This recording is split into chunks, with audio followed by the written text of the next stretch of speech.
আসসালামু আলাইকুম, নমস্কাৰ। দেশ বিদেশৰ প্ৰিয় বন্ধু বান্ধৱীসকলক আন্তৰিক শুভেচ্ছা ও অভিনন্দন জ্ঞাপন কৰিছোঁ। আশা কৰিছোঁ সৃষ্টিকৰ্তাই আপোনালোকক ভালে ৰাখিছে। প্ৰিয় বন্ধু বান্ধৱীসকল, এতিয়া অসমৰ লগতে দেশৰ বিভিন্ন ঠাইত বানপানী চলি আছে।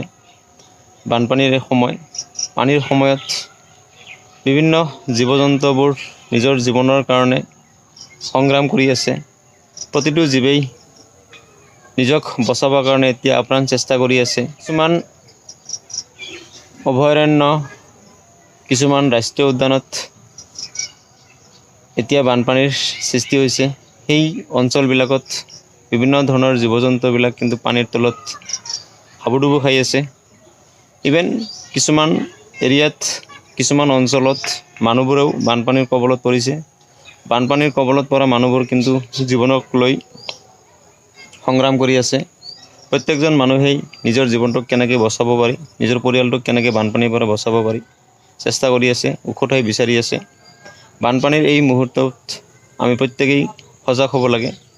বানপানীৰ সময়ছোৱাত মানুহবোৰ সাধাৰণতে আমি সকলোৱে গৰম পানী ব্যৱহাৰ কৰা উচিত, কাৰণ এতিয়া পানীৰ লগত বিভিন্ন ধৰণৰ বেমাৰৰ বীজাণু মিশ্ৰিত হৈ আছে। বানপানীৰ কবলত পৰা ঠাইবোৰৰ মানুহবোৰ সদায় গৰম পানী ব্যৱহাৰ কৰিব আৰু খোৱা পানীটো সদায় পৰিষ্কাৰ কৰি খাব লাগিব। আৰু বানপানীৰ এই সময়ছোৱাত পৰাপক্ষত আমি মাছবোৰ, সৰু সৰু মাছৰ পোনাবোৰ নোখোৱাই ভাল। আৰু বিশেষভাৱে মাছে এতিয়া পোনা অৰ্থাৎ পোৱালি জন্ম দিব, আৰু সেইকাৰণে এতিয়া বানপানীৰ সময়ছোৱাত সাধাৰণতে আমি মানুহবোৰে মাছ মৰা 2-3 মাহৰ কাৰণে বন্ধ কৰিব লাগে। আৰু প্ৰত্যেকেই বানপানীৰ এই সময়ছোৱাত সাৱধানে থাকক, ভালে থাকক, সুস্থ হৈ থাকক। আৰু পাৰিলে বানপানীৰ কবলত পৰা মানুহবোৰক যিমান পাৰোঁ আমি সহায় কৰা উচিত। যুৱক বন্ধু বান্ধৱীসকলক অনুৰোধ জনাইছোঁ, আহক বানপানীৰ কবলত পৰা অঞ্চলবোৰৰ মানুহবোৰক বিপদৰ পৰা অলপ আমি সহায় কৰিবৰ কাৰণে আগবাঢ়ি আহোঁ।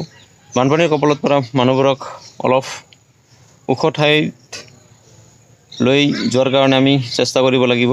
আৰু বনৰীয়া জীৱ জন্তুবোৰকো আমি সহায় কৰাৰ কাৰণে অলপ আগ্ৰহী হ'ব লাগিব। আহকচোন বানপানীৰ কবলত পৰা মানুহবোৰক আমি অলপ সহায় কৰিব পাৰোঁ নেকি।